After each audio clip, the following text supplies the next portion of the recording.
Ah, ah, ah, ah, ah, ah, ah, ah. How dare they?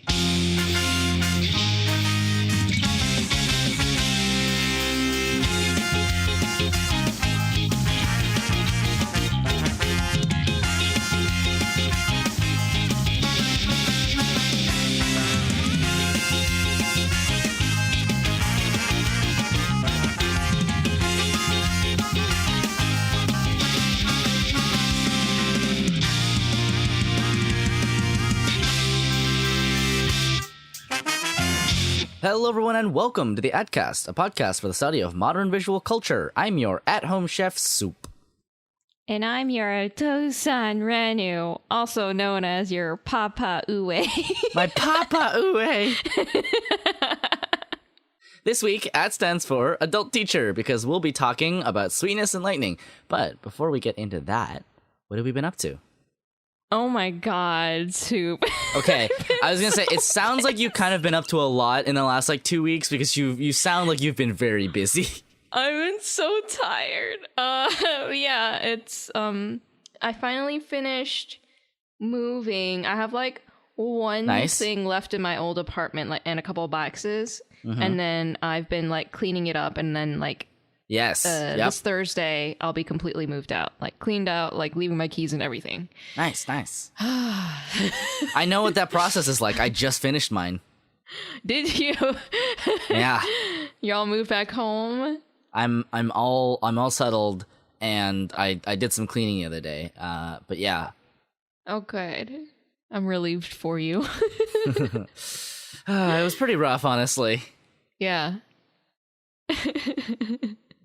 Yeah, moving is so not fun, and it was especially not fun this time for some reason. And so I'm now I'm determined, because this time I was on the fence about potentially hiring movers and whatnot, but I think next time, yes, I am definitely going to hire a mover. It's one of those things that you always think you can do yourself, and then halfway through you're like, why didn't I just hire movers? Really, it's just worth it.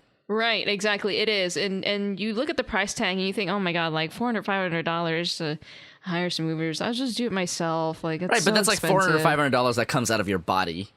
Exactly. And when you're in the thick of moving, you're $400, $500 is nothing. Yeah, everything else is already so expensive. You might as well just make it easier on yourself. Yeah, I was many months before this, I was watching a video on Rachel and June's channel where they got sponsored by these movers because they were moving to a new apartment.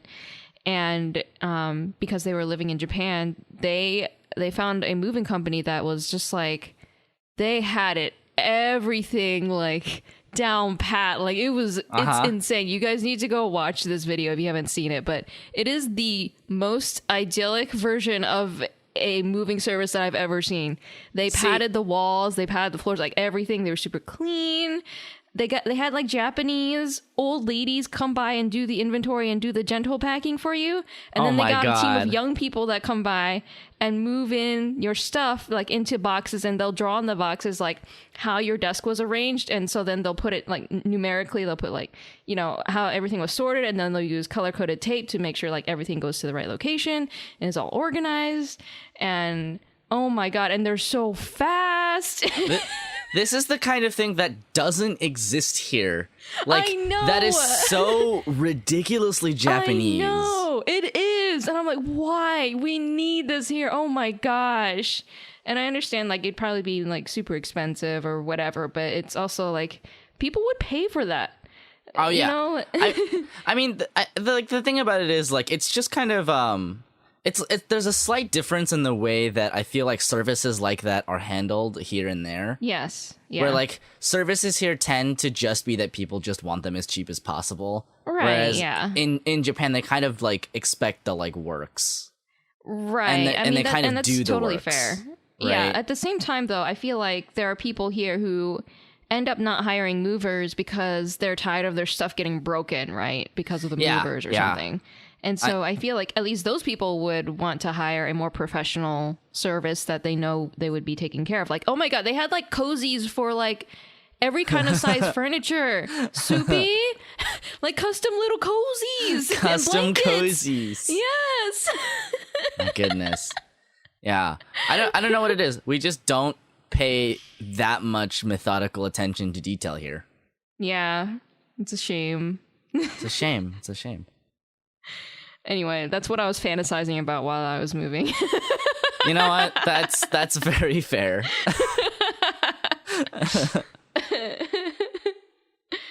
But yeah, other than that, I'm excited. I've been at my new place for like a week now, and it's been nice. Well, that's good. Yeah. That's good. Mm-hmm. You'll be staying there for the foreseeable future. Yeah, and until something happens, I don't know. Who knows? Who knows? Who knows? Yeah. What are you up to? Well, I've also been doing the moving stuff. I had to get all my stuff out of the house I was staying in for school, and unfortunately, the first night I got there, like I got there at night, and then I slept on my bed, and then the next day, in the process of cleaning, disposed of my bed because I didn't have anywhere to put it, and I didn't really the thing is, I feel like it's easy to get rid of a desk and a chair because people need desks and chairs, but like obviously, and for obvious reasons, people are a little bit more reluctant to sleep on secondhand beds. Oh yeah, which is like very, very fair. But as a result, I just ended up having to dispose of it. And you weren't able to like donate it? Well, I wouldn't know where to donate it, and even if I did know where to donate it, it did not fit in my car before I destroyed it. Like I had to dismantle the thing layer by layer to like actually get it into my car to dispose of. It was a lot of work, but I did it. Well, in the future, I guess there are services where they'll pick it up from your house. Like if you want to get rid of like a mattress or whatever, they'll pick it up and they'll bring it to like their charity or whatever, and then I kind of figured that there would be something, but no one else in the house figured out if there was anything like that, so I just kind of took matters into my own hands. Right.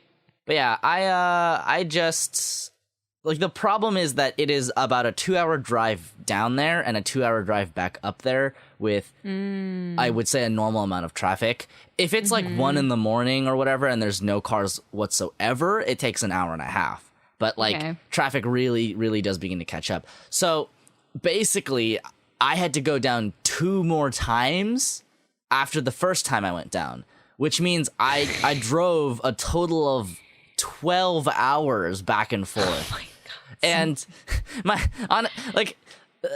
by the last time I got there, honestly, I was just so done with anything because like I was going down basically every other day to help clean, and some of those days got really intense because like we just had to scrub everything down.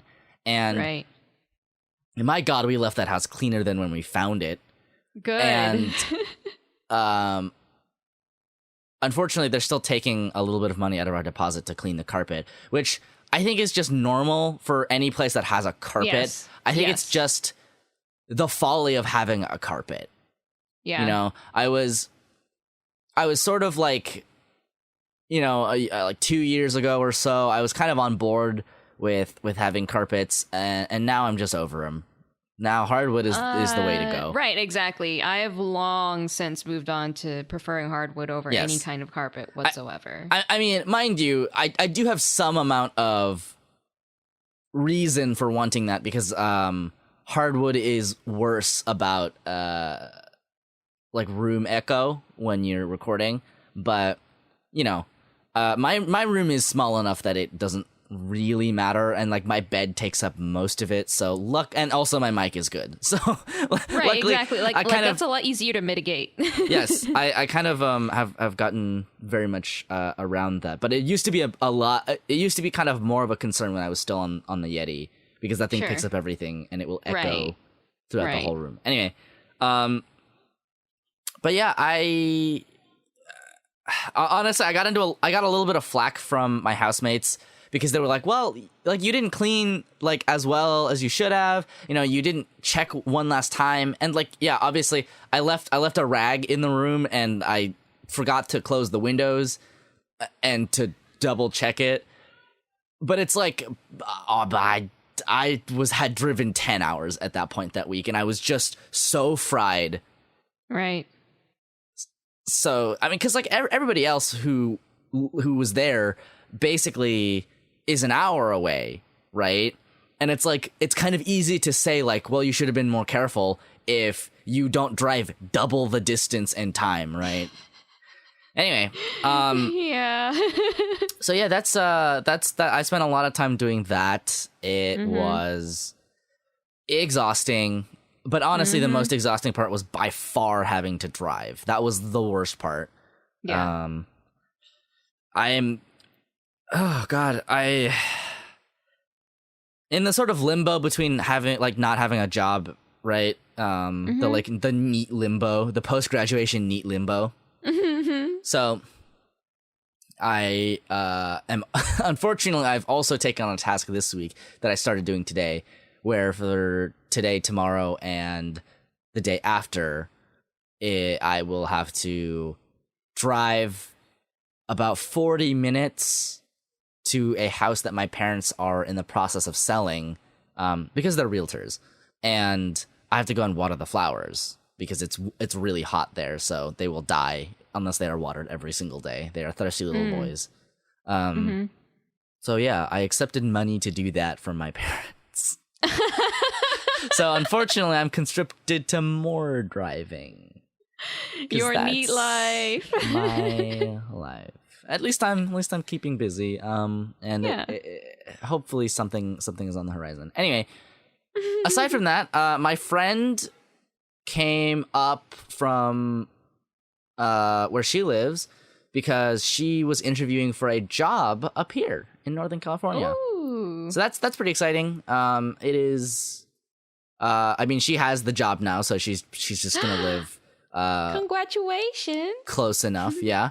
That was exciting. And to celebrate, we all went out to. I dragged out my friend to an izakaya. Izakaya, yes. And it was ridiculous. Like I was kind of okay. So basically, I went to this place because my friend doesn't like ramen, but the other friend I was with is my ramen partner in crime. So we tour ramen places around, and this izakaya was on my list of ramen places to try because apparently they have really good ramen. And so, I was expecting pretty good food, and then I would just wash it down with some beers, right? That was how I was expecting my night to go. Okay, so first of all, the beer was awesome. It was really great. I think it was called Kagua Blanc, and it was it was a very gentle Japanese beer, but then it had these really interesting complex citrus notes, and it was a little spicy. It was really good. And then the food came, and it was the best thing I've eaten in months. Frankly, it was a little ridiculous. Awesome. That's great. It was a little ridiculous how good all of the food was. All of the food was really good. Yum yum yum yum. I had some I think it's called nonkotsu karaage or nyonkotsu. I don't remember. But it's the little cartilage bits that they fried into karaage, which is something that's not not your average everyday everybody knows what a karaage is. No, yeah. Right? That's the kind of stuff you eat if you grew up with an Asian family. You know? It's you eat the cartilage and all they the, all the give me stuff. that bone, and they'll gnaw on the cartilage. Right? They'll that's exactly when my mom and I go out to eat chicken. It's just bones left. It's just bones left. But yeah, that was really good. Some scallop sashimi, which was mind-blowingly awesome. Ooh. Rennie, you don't understand. It was I was eating a delicious, sweet slice of the ocean heaven. If the ocean floor was a cake, that was what it was eating. I It was imagine so you good. just like bouncing off of this giant like mattress of a scallop. I legit had like a Shokugeki no Soma moment That's what where I was like thinking. I ate it and like I had to like stop for a moment and like put my head in my hands and just like And then your clothes flew off. and then all my clothes flew off. Luckily, that was just in the vision that I had after eating it. But every piece of food I had there was just mind blowing. The ramen was really, really good, and the pork was maybe the best piece of pork I've ever had in my life. It was so good. The texture of it was like, so it was fried braised pork belly, right? So it's like the braised, like, kakuni pork belly. That they have sometimes in ramen places, except they coated it in like, I'm guessing potato starch because that's what they usually coat karaage in, and then they deep fried it, and it was like so crispy, and then when you got to the inside, it was like I was drinking the pork Renu. It was so melty. There was nothing for me to chew. It was like crunch and then like soup. And then soup. And every other part of the ramen was also really good. But like that pork was just like, I flew away into an ocean of pork. Yeah, so Carried from the scallop to the pork. anyway, that's what I've been up to. Still thinking about that food, honestly. Oh, you actually reminded me of a really delicious lunch I had today, because we were supposed to go to an izakaya, but we instead opted to go to this this small restaurant that hand makes their noodles. And for the life of me, I could not remember what this place was called, and so I hadn't been there for like 2 years. And then one of my coworkers was just like, yeah, I take my dad to this place and they hand make the noodles, and I was like, I bet that's the one. Handmade noodles. And it was the one, because we both remembered after they make the noodles, like the, they put together the dough for the noodles and everything, and they're ready to cut it, they have this like mannequin thing that like has an arm that shaves the noodles, right? Yes. I know about this. Yes. And so it looks creepy as heck. And so it's super nightmare fuel. So we both remembered this mannequin. We were like, I bet it's the same place. And sure enough, when we get there, it's the exact same place. And they have the clear window so you can see them like making the noodles, and then you can see them give it to the mannequin, and the mannequin shaves it down. And it's like it looks creepy because it looks like a mannequin you might see from like an 80s department store, right? But it has like a chef's hat on, and it's just kind of like looking at you, but it has like a cleaver in its hand because that's the blade that it uses to freaking shape the noodles. I don't remember why I know about these, but I've definitely heard of this as like a thing. It's a thing, but yeah, it was super yummy. Like the noodles were like thick and delicious, and they absorbed all the broth, which was awesome. Like not in a soggy way, but like in a we got all the flavor you need kind of way. We ordered a bunch of appetizers too. We had tofu skewers, which were like kind of tangy but savory, and they had like a nice bouncy texture on the outside, and they were soft on the inside. Super yummy, because tofu absorbs flavor like a freaking sponge. And lamb skewers and squid skewers, which when they gave us the squid skewers, because they were like little tentacles, they gave us a pair of plastic like kid scissors to like cut the squid. I was like, this is cute. This is what we do at my house. So yeah, I'm used to this. That's valid. Yeah, and of course we had scallion pancakes. Oh my gosh, so good. Scallion pancake. Oh, yeah. I made scallion pancakes once. Did you? Yeah, they're super yummy. One day I decided to make scallion pancakes and like breakfast crepes. For breakfast. Yeah. Very tasty. I love them. But yeah, I had the it was like a stewed pork kind of noodle, like with shaved noodles, and then they had like bok choy with it. Oh my gosh, so good. Like the pork was all tender, and they still had like some of the pork fat on it, you know. Oh, so good. We just, of course, during this episode is when we gush about food. So you know. That's true. It is a very fitting episode. Yeah. To talk about that. Yeah. To be fair, I think about food all the time. I think it's a great thing to have an appreciation for, because it's like a thing that you have to have every day, right? To be fair, our last episode was also about Bon Appetit. Listen, so, like, I blame you. I blamed you for that episode. So like we're it's been a food month. That's all.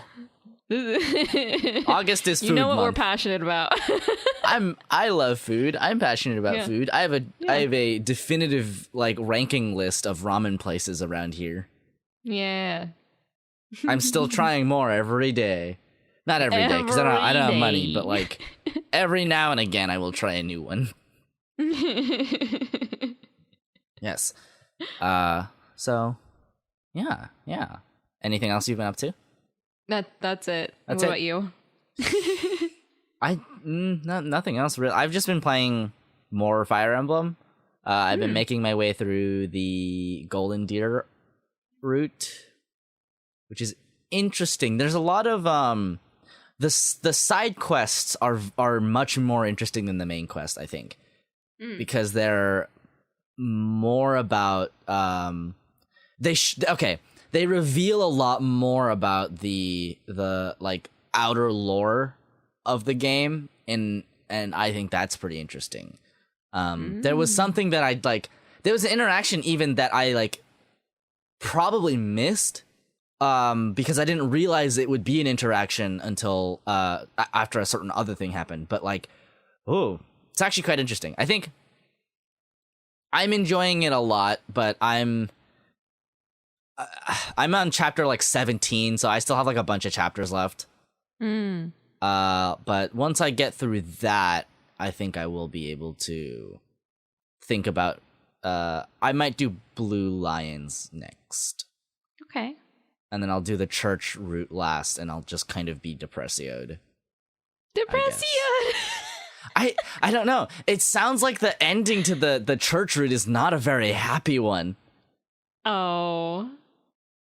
I mean, not that any of them can particularly be happy, I guess, all things considered. But like, yeah, it sounds especially depressing. I can't wait to hear back about it. Yeah, in like 2 months, when I finally finish the game. Yeah. I'll get back to you about it. All right. Yeah. Let's talk about Sweetness Lightning. We'll talk about Sweetness. Oh, wait. There is one last thing we forgot to talk about. One last thing we forgot to talk about. Which is that you and I are playing D&D now. We're playing D&D together. We're playing D&D together now. I'm running a game for Renu. Yeah, and just other for people. me. Just Renu. No, it's just for Renu. Yeah. We're playing D&D together. It's super fun. It's fun. We had one session together so far. Yes. And it was fun. I'm looking forward to more. Yeah. Theoretically, that might be uploaded somewhere at some point. But we'll see. Maybe. But we'll see. I'll let you know when that happens. I'll let you know when that happens. Okay. Yeah. So, Sweetness and Lightning, or in the Japanese, Ama Ama to Inazuma, is a heartwarming slice-of-life manga created by Gido Amagakure about a single father cooking for his daughter after the death of his wife. And for the sake of this episode, we're just going to talk about the 12-episode anime from 2016, and it makes me feel all of the emotions. Like, all of them. Like, rewatching this, like, holy the first episode, I was crying. Oh my, okay. I don't know what it is, but like, when I watched it the first time, it was, and this might just be, I think this is a show that's really good on a rewatch too, because it's so comfy, and you're a lot more invested the second time around, and it makes you a lot sadder the second time around. Yeah. Because like it's so good, but I think it's even better on a rewatch. And yeah, like maybe I've become softer or something, but like that's what I felt like. I was like, did I become softer in my old age? It felt like I was a lot more susceptible to like, oh, I know. I think it's just the series like itself that just kind of like, because your investment in these characters is so large that even watching it back and knowing everything about them, I mean, you still your investment is therefore like even doubly increased. to be fair, Demon Slayer also makes me cry, so like maybe I am just becoming softer. Maybe you are just soft. I didn't cry during Demon Slayer, so that's you. There are so many moments where I'm like, yeah. It's not a particularly sad anime, Sweetness and Lightning. No. It's not just like overwhelming with feelings sometimes because it's not sad per se. Like it's not like overly tragic. It's just there are very like clear moments where you're like poignantly reminded about like how sad this sort of thing is. Yeah, and it's also like, I think the characterization is just so strong that it is. Yeah. Sometimes you just like you look at these characters and you feel how strong their love is for each other, and I feel like that really gets to me. And it's so weird because I never feel it from many other shows, but sometimes when that kind of bond is like so apparent in a way that isn't like obnoxious, or isn't like overly done, that it's like it feels like a genuine exploration, right? And in which case I just get so emotional, dude. Well, the dynamic is just so sweet. Like it's so good. I think in a lot of ways what's like really good about it is like I think the progression of it is really good. Like it's a very soft show even when it's making you sad. It's like, you know what it is? It's sad in a very gentle way. Yeah. Which is like, give it to me. I'll eat it up forever. But it's also like, for the most part, a very happy show. It's not meant to be very like dramatic or whatever. It's just exploring these characters, and they did have something sad happen to them, but it's mostly about them just being together and being happy together. Yeah. So, completely unrelated, but I did look up this mangaka, and she has written a lot of yaoi. After you said that, I went and looked up her baka updates, and holy cow! Like, like I swear to God, about 90% of it is like shonen ai or yaoi. It's shonen ai or yaoi, and then the other like 10% is just. Like, there's some seinen, there's some shoujo, and a couple of shoujo ai, but let's be fair though. I feel like that should have been obvious from the way that the father is designed. Like, it looks like that. It looks like he is just supposed to like end up with another dude. I mean, after the tragic. Right, exactly. It's set up so perfectly for that. Anyway, complete aside. What if this author makes a spin-off? Just like, maybe sometime after the completion of the series, just decides, you know what, we're gonna lean into this. I mean, yes, yeah. I would. I mean, yep. I'd read it. I probably would too, I think. I would be curious as to whether the author handles like emotional, I don't know, just emotions in general as thoroughly or as fluidly in their other works as in this one. Because if they do, then I feel like I'd basically read anything by them. That's true. So the core premise of this show revolves around teacher Kohei Inuzuka learning to cook for his daughter Tsumugi months after the death of his wife. He unwittingly ends up enlisting the aid of Iida Kotori, which is one of his students, I guess, whose mother owns a restaurant but seems to spend most of her time as like a celebrity chef or like a culinary expert on TV. It's a thing, I guess. Yeah.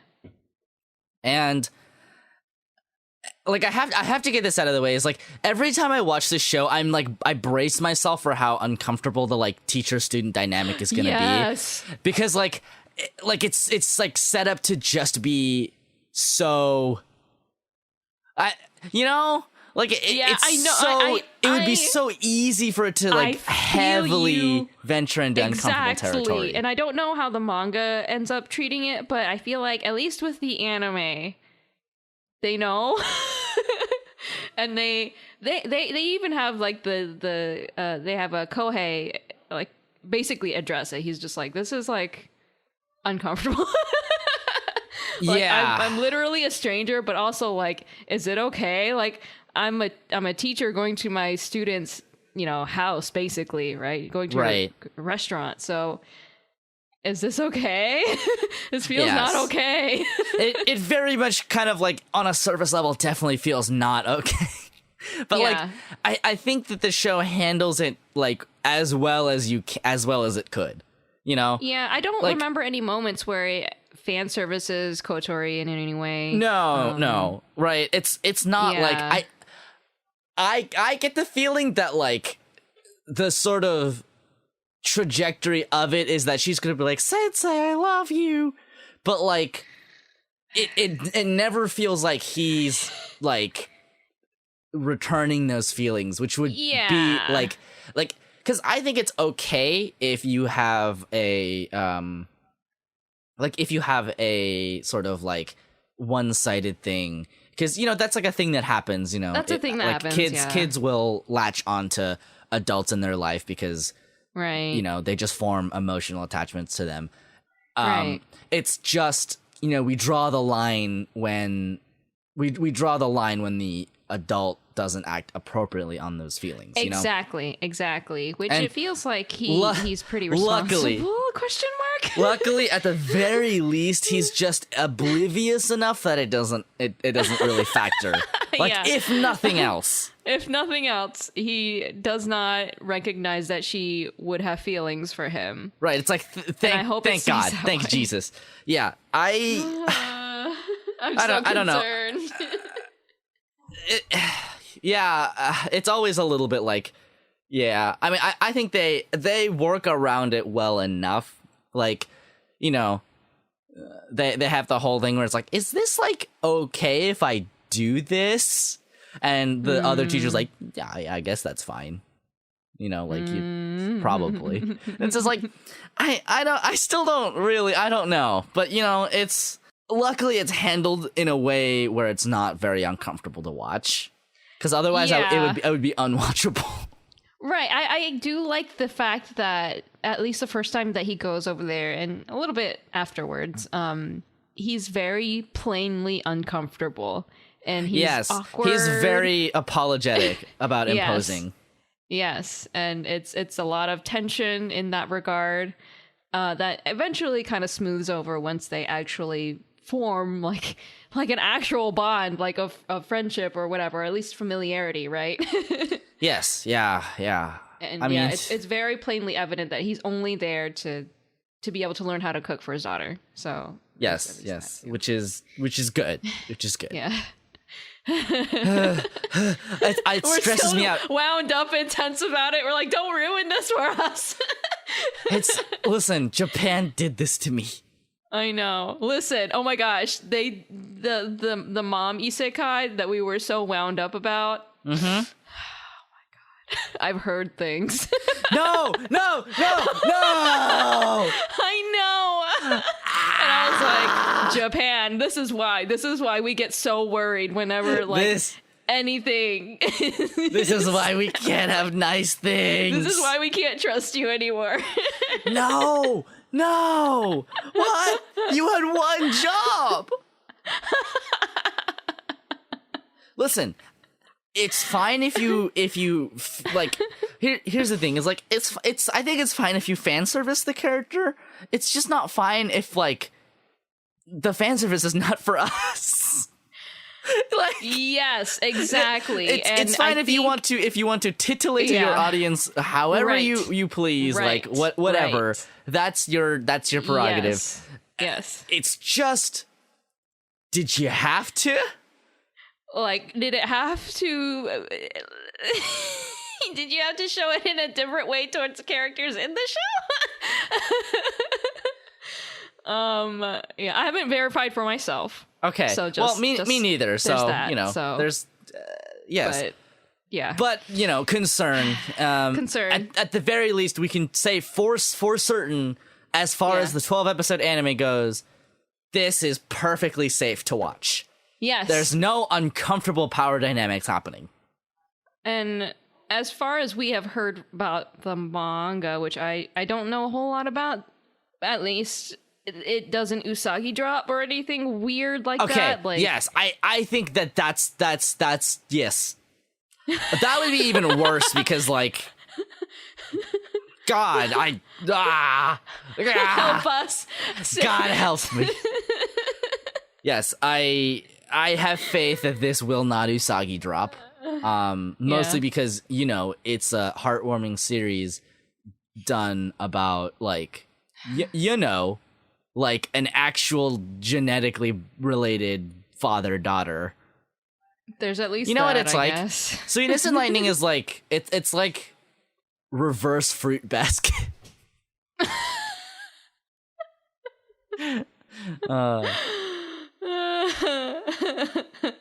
Anyway, I guess yes. so. yes.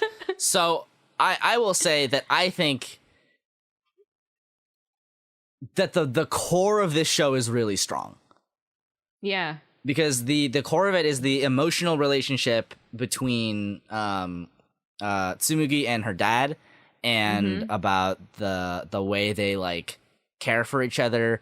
And also I think that Tsumugi is just the best written child character, period. She's great. Yeah. I think I think it's a little bit I feel like you don't really get a ton of really in-depth depictions of children in anime. Right. It's interesting because I was actually thinking the same thing, because I've been able to babysit for kids and whatnot, and since I was a teenager, and a kid's mannerisms is they're quite particular. Even amongst a range of children, there's just certain things that they do, and I feel like this anime captures it pretty well. What they go wrong with in other series is that they'll make the child way too mature, way too articulate, etc., etc. They don't handle that dynamic between an adult and a child very well. It feels almost like two adults, or some kind of weird sub-adults. Sub-adults. That's all teenagers are, sub-adults. Right. Yeah, or the kid is, I do know what you mean, though. I do know what you mean. Children tend to be written through the perspective of adults who are notably bad at understanding children. Right. And it feels like with... Yes. Yeah, go ahead.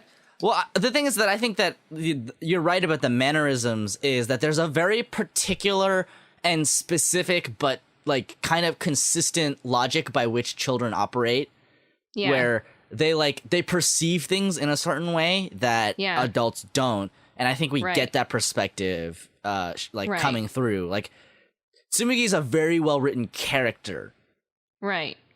The voice actress for her is Rina Endo, who did Hina in Barakaman.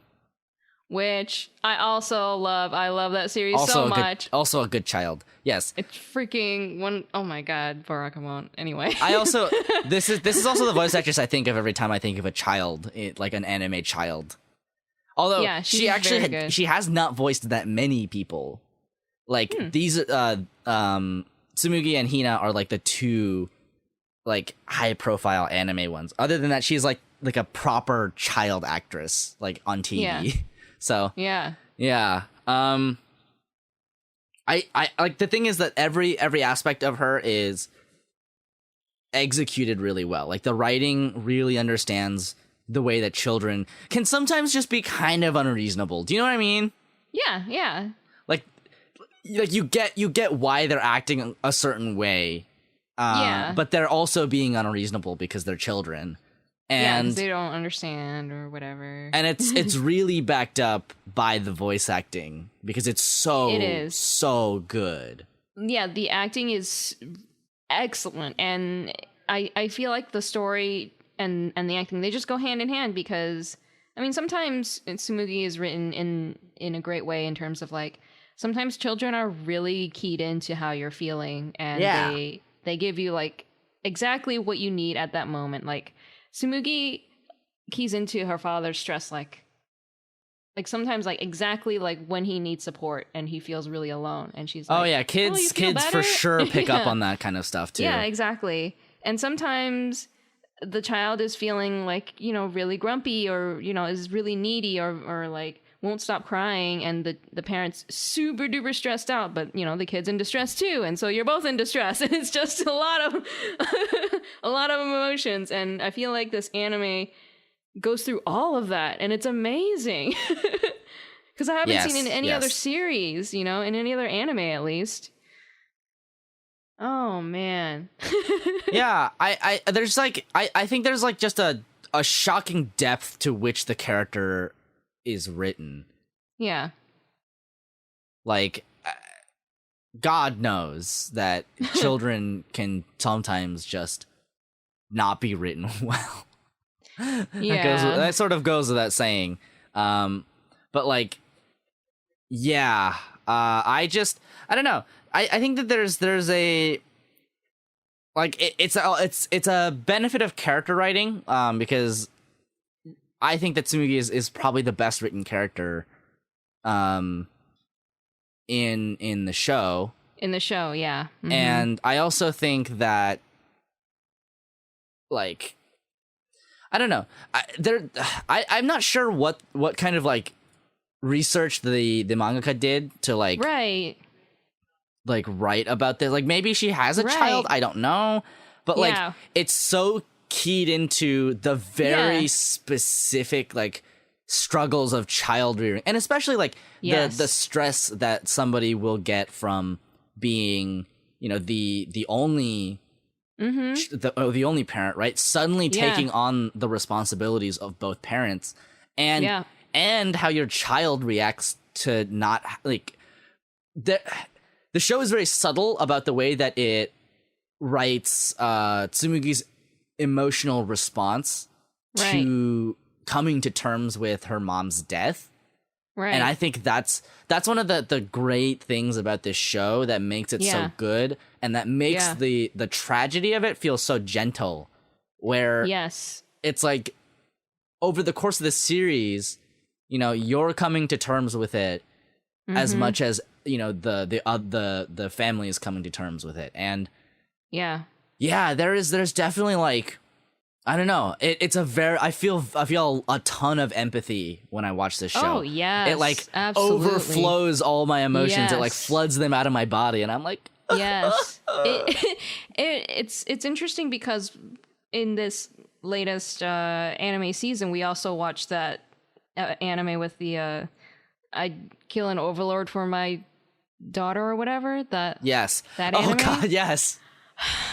Comparing, if you were to watch the first episode of that anime and the first episode of this anime, not only does this anime have like so much happen in one episode, but also the characterization is insane. Like the differences are just crazy. And you could argue like, oh, I mean, Tsumugi and her dad, like that's her biological dad. Like obviously they've had a bond for like years now and whatever.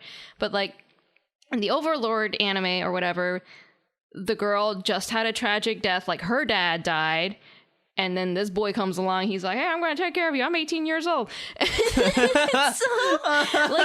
the way that they characterize her, the girl. Yes. Yeah. Oh my god. I mean, okay. I think, to be fair, that's because they're getting ready for the Usagi drop. I think the implication. Really? I think the implication in that show is supposed to be that like she has never perceived that dude as her dad, right? Really? You think that's where they're gonna go with it? I don't remember if it's that one that I was thinking of, or if it's a different manga that I'm thinking of, or if it's the other manga that has the same premise that I'm thinking. There's a lot of these.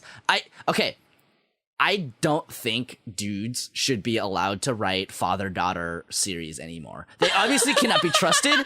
They obviously have disappointed at every turn. Like, God, do you know what I mean? Like, the only father-daughter stories that dudes can write are The Last of Us. That's the only one. Like, and by The Last of Us, I'm using The Last of Us as like the formulaic like father-daughter relationship, the sort of like found family father-daughter relationship, which is the same one that is in Logan. It's the same one that's in, I don't know, any movie in the West. We have a lot of these for some reason, where it's the only time you get to show your emotions as a gruff man. Is it's when the you hotness adopt now, at it's least, or in the past couple years. It's the real hotness. But I think in total comparison and in contrast to that kind of genre, there are like so few qualms about emotional vulnerability in this show, which like, you know, the dad is not like a gruff, tough guy. He's just like he's just like a tired man. He's a tired single dad.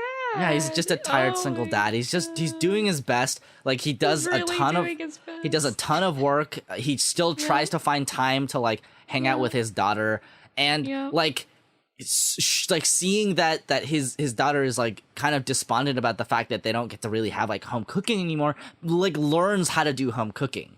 You know, there's a lot to be said about the way that they handle the approach of like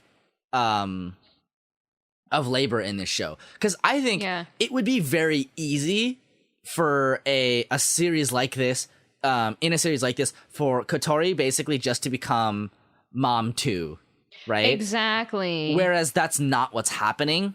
Yeah. Whereas what's actually happening is that she is basically along for the journey for her own reasons. Yes. And helping, you know, the dad become able to provide for his daughter. And like, you know, there is a kind of element of like, you know, the sort of invisible emotional labor, right? Because like the traditional, you know, heteronormative distribution of responsibility puts all of that child rearing stuff on the mother, right? And so, you know, you have a situation here where, you know, the mother is not in the picture, so the father has to take up both of those roles. And I think a lot of series can handle it in kind of a clumsy way. And I think that in this one, he is clumsy, but it's not handled in a clumsy way, right? And there's a very marked difference between those. Yes. Yeah. Oh. There's definitely something about like his role as a parent and the kind of almost subversive nature of it. Like, I don't know. Can you tell this manga was written by a woman? I can. I mean, yes. Like, yeah. I don't know. I really appreciate like works like this that deal with, you know, heavy stuff, but not in a way that it feels like overly tragic. Do you know what I mean? Like, yeah, exactly. As here, like, and this is my hot take, right? This is maybe one of the hottest takes that I have, is that as much as like Clannad After Story is like held up as like one of the like gold standards of like emotional tragic anime, I'm kind of over it. Do you know what I mean? Like the way that it progresses at the end, I'm kind of over it. It's like it feels so melodramatic for the sake of being dramatic. Right. Yeah. Whereas this show feels so down to earth, and like it's very realistic about it, where, you know, the event is still like, you know, kind of fresh in their minds. It's still occupying kind of an emotional space, and you can tell that the dynamic of the family, as much as they're trying to keep it together, has changed in an irreparable way. And it's about trying to find a new way to make things work, right? Yeah. And that's why I'm so glad that Kotori isn't becoming a stand-in for the mother so much as she's just becoming like another part of the family.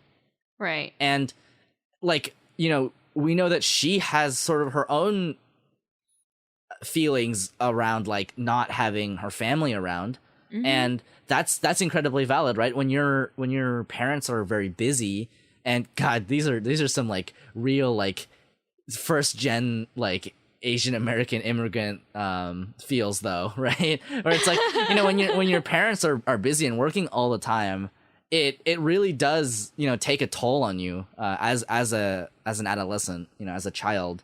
Yeah, I mean, you're taught these values since you were young. At least, you know, from my upbringing, is that, you know, family time is dinner time, right? You all gather around the dinner table to eat together, regardless of how busy you are. But even then, sometimes your parents are just that busy and they can't be home for dinner, and so you know, I mean, that's real.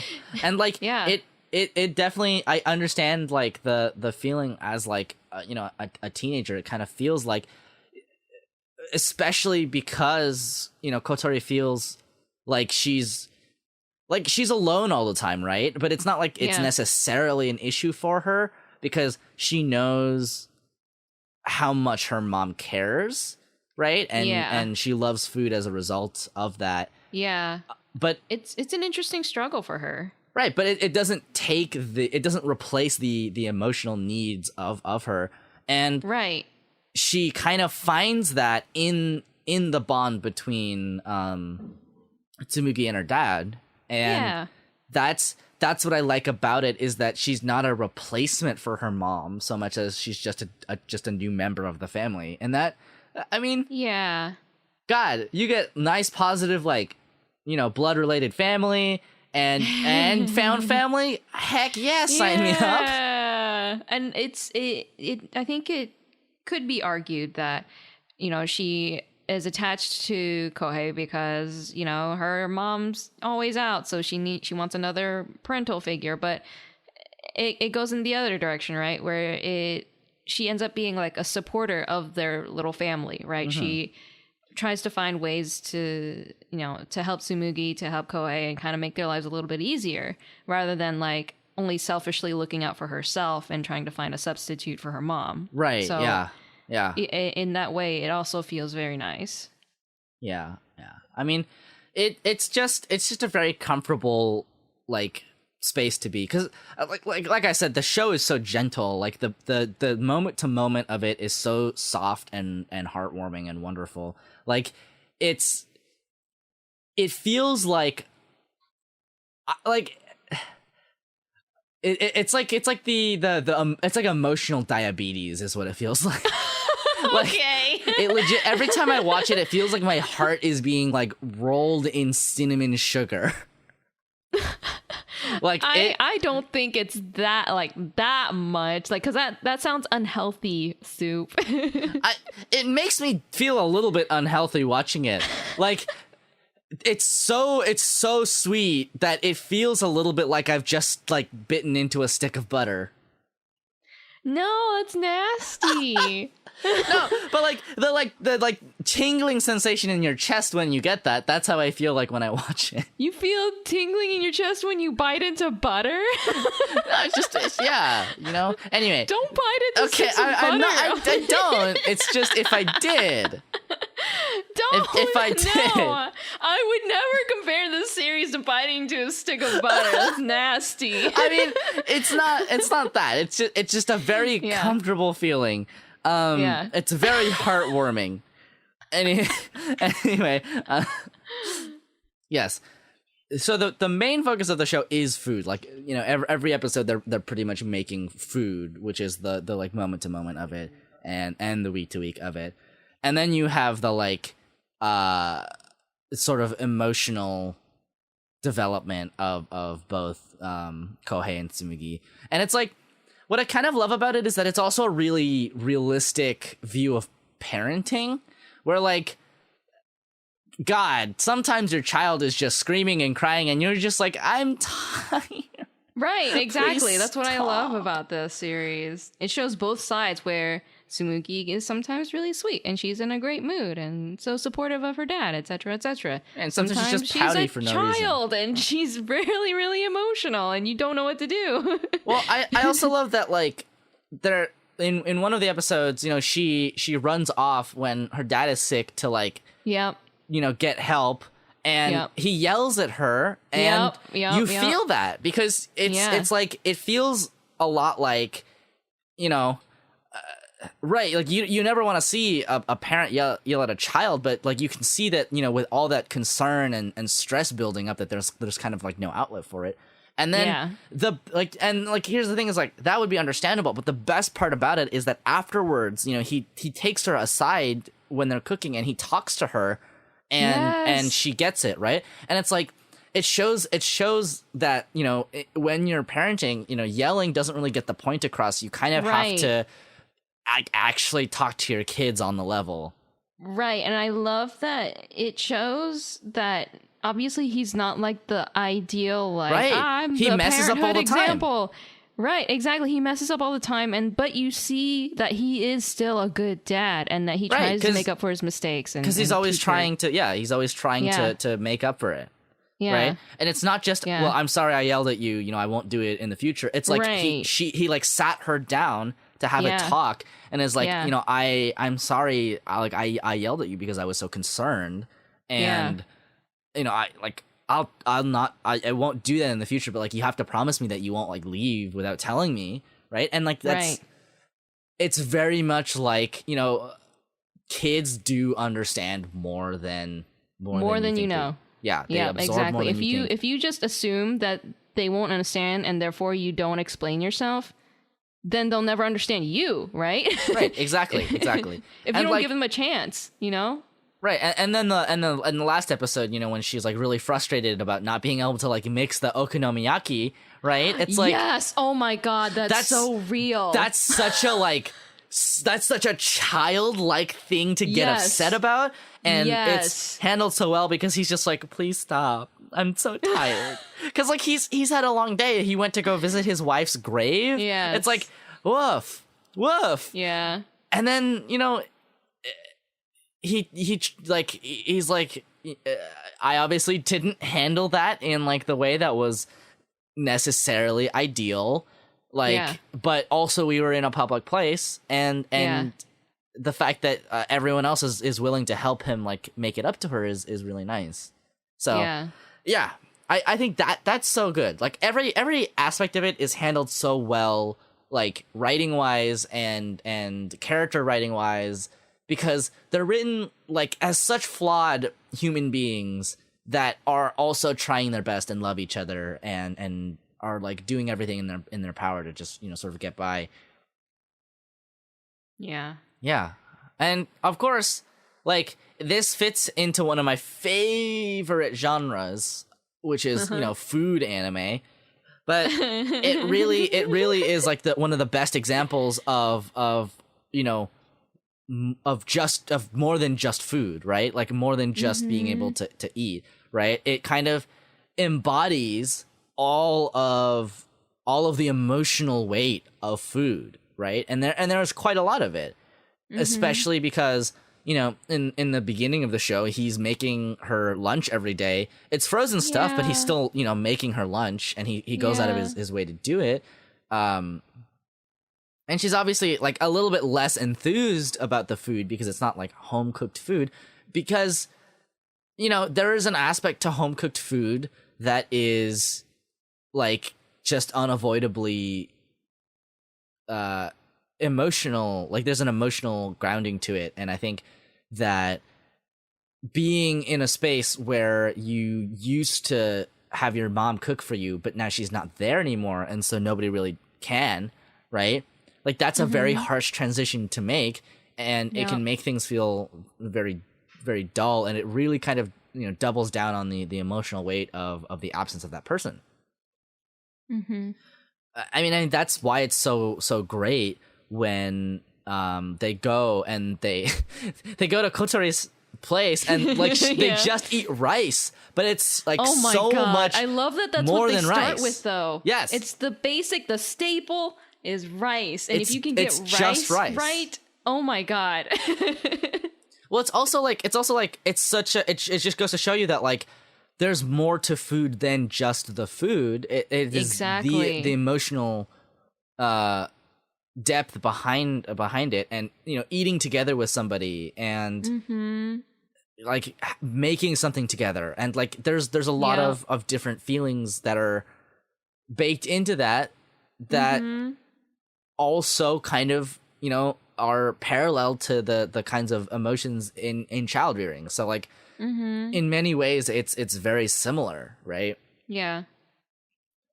And I also like that, like the way that food is like it kind of represents like home, where Tsumugi basically is like begins to perceive Kotori's like restaurant house as her home in a sense, right? As her like safe space, which is why she runs there when her dad is sick, and that's why she refuses to leave when he yells at her. Yeah. And it just like it is about the creation of like an emotional space and the value of that, because obviously he cooks for her at home afterwards, right, over the course of the series, but the real sort of place that she feels like she belongs the most is there. Yeah. And also just like food is memories. I love that. And they do a really I noticed this on the rewatch, but like they do a really cool thing where they do that like anime flashback thing where you don't get to see the character's face for the mom a lot. But yes, for the mom, yeah. But the one time you do see her face is when they eat the dry curry, which is her recipe. Yes, so, I do remember that. Yes. So very specifically, like there's a very strong like sense of, the food is bringing back the memories. And like it's such a good moment, and like they're both like sad about it, like when he pulls out the cookbook and she like goes and hugs him because like he's looking at it and like he's thinking about it, and it's like it really drives home the emotional impact of the fact that the mother in the family just is gone, right? And it's like it never lingers there long enough for it to feel like you're supposed to just like you're supposed to be sad about it. It's like just a it's like a gentle enough reminder that like there was something sad that happened, right? Right. It would obviously be on their minds, right? Yeah. And I love the fact that like initially when you see her photograph, like from the first episode onwards, that like it's whited out or whatever, but the fact that that's actually just part of the storytelling and not just like a cliche that they do in anime. Right. Exactly. Because they do use it as a cliche in other series, but this one it was a very specific storytelling point. I was 100% expecting it like just to be like that's just what anime flashbacks are like, and then it like pulls it back around and is like, oh, there's a point to it. Yeah. Right. Yes, very much. I 100% agree. It is. I don't know. There's so much about the way that the central theme of food as like the marker for the relationship between the father and daughter is like executed. It's just so good on every level. And it's just it's just so comfy to watch. Like it's so really comfy. You get to watch like he's not even good at he sucks at cooking. Like he's just garbage at it, and like Kotori's not like awesome at it either, really. Because she's afraid of knives. I also got nervous too. I was like, oh. I know, I got nervous. That's how I feel anytime I see someone handle a knife that's not like, I get nervous used to it. when I'm handling a knife too. I'm like, please don't cut myself, me. Yeah. Also, the food looks really good. Yeah, they do a good job. The like reactions to it are also really good. Oh, like they all just so love. sweet. They love it so much. They're like their eyes light up, and you're like, I'm so hungry. Oh man. I'm so hungry watching this. I love This show makes me so hungry. Yeah, I love when he looks at Tsumugi's face really carefully while she eats to see how she likes it, and then when she like lights up, like he just like is just like, okay, I'm just gonna have a cry for a sec. Like oh man. Aw, man. So good. So good. So good. Yeah. Yeah. There are very few shows that I think I would just unequivocally recommend to watch, and it's just like this is definitely one of them. Yeah. Like there is, I don't know, because I feel like sometimes certain anime I have to be in a certain mood to watch, but like Sweetness and Lightning is so good. I could be like super sad, and if I watch it, I would just be like, oh, yeah. They love each other. Food. I don't know. It's just kind of nice to watch something that has like a healthy family dynamic for once. Thanks, Japan. Thanks, Japan. You didn't heck this one up yet. We're watching. That's true. That's true. Well, it's also nice when you have something that handles very heavy material, but in a very gentle way, and in a way that is pretty low stakes. Honestly, like you never feel like it's gonna like really turn hard for the worse, because like even when she's throwing tantrums or not acting the best, like you still know that they're gonna wrap around to like it's gonna end up sweet, and they're gonna like, make up. So yeah. Overall, just very, very comfy show. Very good at being cooking. I don't know, like being cooking. Yeah, because I think a lot of food shows even can kind of miss the mark on it, right? A lot of food shows can, like, they either miss the mark on it, or it's not necessarily their like intended purpose. Like, obviously, the intended purpose of Food Wars is not to like bring about an emotional reaction, right? Oh no, yeah, that boy's gonna get almost suspended so many times. So many times. You know, the only thing you should be worried about is his GPA, really.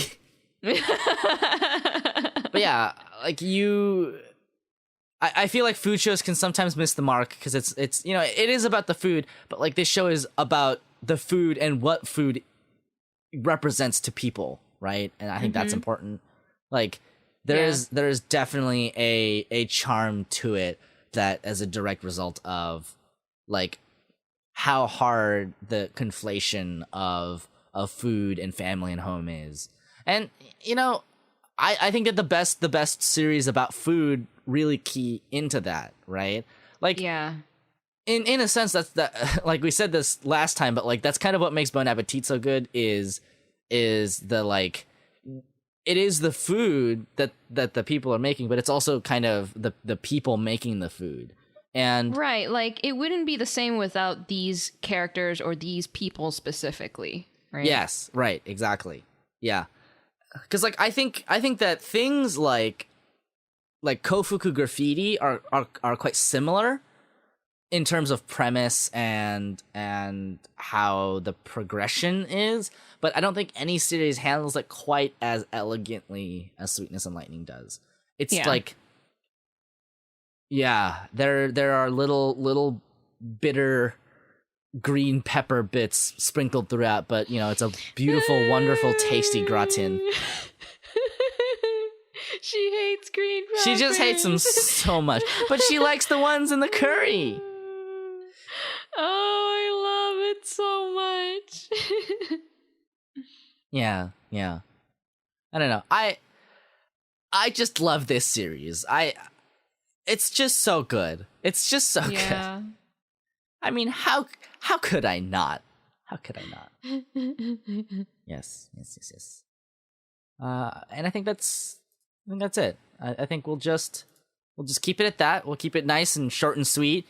Because it sounds like we're about wrapped up. It sounds like you're I don't know, doing stuff. I'm kind of busy a little bit. I got stuff going on. So Oh, also, gender roles bad. I touched on this earlier in the episode, but like I like the fact that the sort of gender role thing gets like tossed out the window. It's like dad can do this. It's fine. Dad will cook for you. Dad will sew cute patch on mom's bag.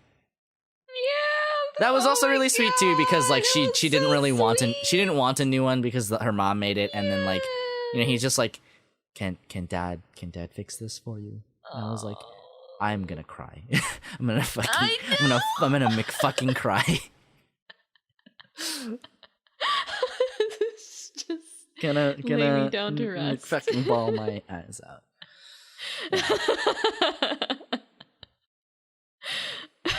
Yes.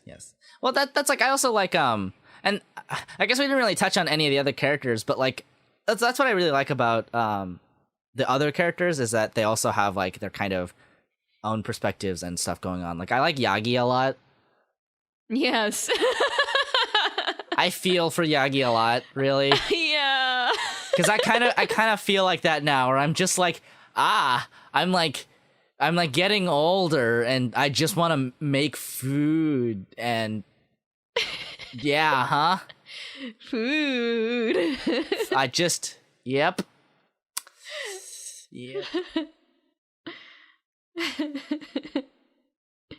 Yeah, relatable. Very, very relatable. Yeah, it's very sweet. I honestly, I could easily down another 12 episodes. Make more Sweetness and Lightning anime. More Sweetness and Lightning. The manga is still ongoing, which I think is there's awesome. like 12 volumes. There's it sounds like there's quite a lot.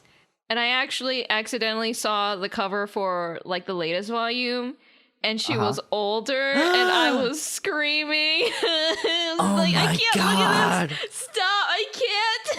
No. What? Oh my goodness. Time progresses in this show. She's so big. Soupy. Oh my god. There's time progression. I have to read all of it right now. I can't handle this. Also, the original art style is really cute. I know, it's really, really cute. It's super cute. Like, the anime is very, very, very cute. But the original art style is also very cute. Yeah. Yes. Oh, the anime is also really well animated. Yes, it is. I feel like I noticed. I feel like I get surprised by this every time, but I'm just like, huh. I know. Everyone's animated like, really, really well, and like all their little movements. They're like really dynamic and fun to watch. Yeah. Yeah. And then also the shark song. Oh, the shark! Oh, I love the shark song. Oh, it's that whole sequence is so good though. Like I know he yells at her at the end, but it's so good. But it was so good. Oh, episode. Okay. All right. Yes. I know what I'm doing after this recording. Oh boy. All right. Who are you? Where can we find you? Who am I? I'm Renu. You can find me on Twitch and Twitter and Tumblr at SwanDrawn, Instagram at swan.drawn. This at the time of this podcast release, I will probably be at San Japan in San Antonio. Jesus Christ. So I know. How many cons do you have left? Is that your last one? That's my last one of the year. Oh, jeez. So finally, we can have Renu back. Yeah. When will Renu return from the war? War. When will it be over? When will it be over?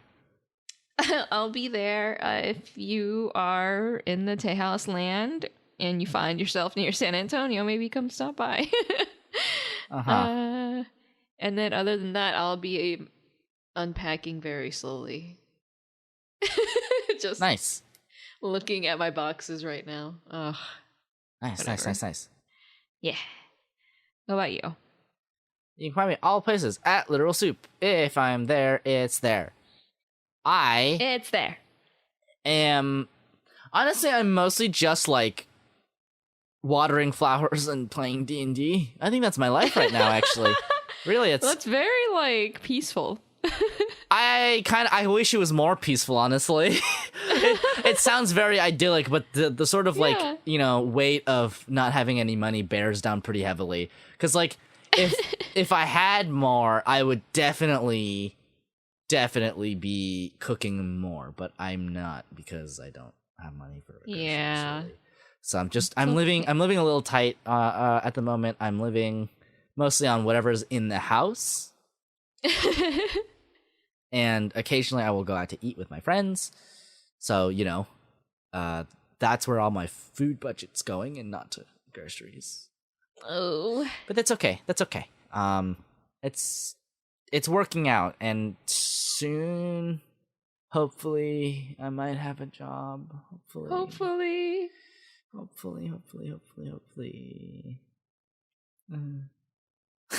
Anyway, aside from that, I don't think that I'm up to anything particularly exciting. Like, it's not like I have anything in the pipeline that I have, like, I don't think so. I said that I would tell you all when or if the D&D stuff goes up, if you're interested in watching that. I don't have an ETA on that, but one day I'll let you know in the episode. Other than that, you'll get to watch us be even bigger nerds. Oh my goodness, it is. It's gonna be pretty silly, honestly. I imagine it being pretty silly. We're a pretty silly bunch. Yeah, I think aside from that, nothing much really. Okay. Yep. Yeah. So why don't we wrap up? Okay. You can find our Twitter at AbsoluteCast. We are also.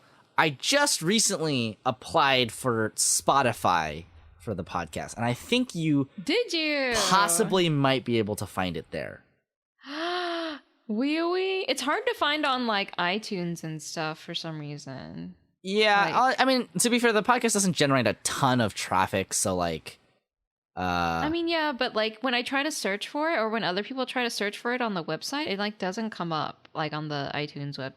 Interesting. I might have to look into that then, because that shouldn't really be happening. I don't think. Anyway, I don't know if it's on Spotify or not. I applied for that, and I don't ever remember hearing back, but then again, I don't remember ever checking back. Okay. So who knows? That's in the process, maybe. Okay. Other than that, you can find our Twitter at AbsoluteCast. You can find our Patreon at Cast. Shout outs this episode to Gwen and Frostfall. Thank you so much. And thank you so much to everybody else who's listening. Our opening is by Scotty Network, and our ending is by Takuma Okada. All right. Are you ready, Renu? I'm ready. Okay, let's get it. Wa-de-da, wa-de-da, wa-da. I thought it was Sorega Wareda. Was it? Is it Sorega?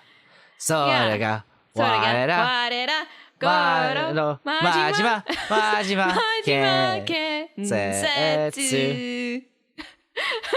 Oh, it's such a... Listen. You know what? It's fine.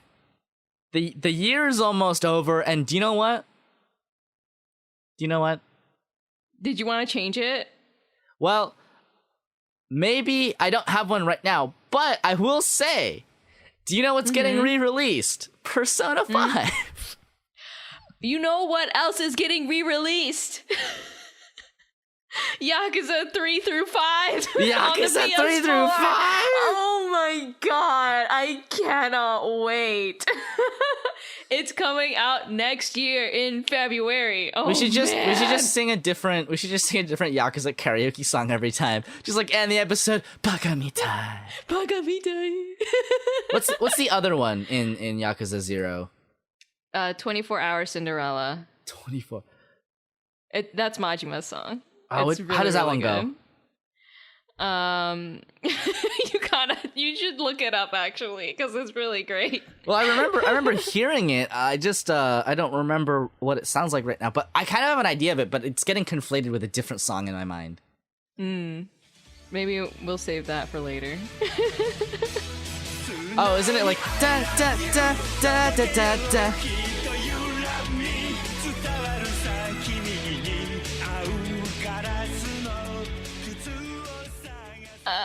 Or was that a different thing? I think that's different. Damn. Baga mitai. Baga mitai. Baga mitai. Nice. Well, goodbye. Bye-bye. After all that, goodbye. See you next time. See you next time. Maybe we should do that one. That's pretty good. Really? That's pretty good. Okay. You can do the outro from now on. Give me one last one for the end of the podcast. See you next time. Alternatively, we could just have the Cowboy Bebop gun sound. Aww, but then it's sad. That's true. We need to end on something fun. See you next time. It's terrible.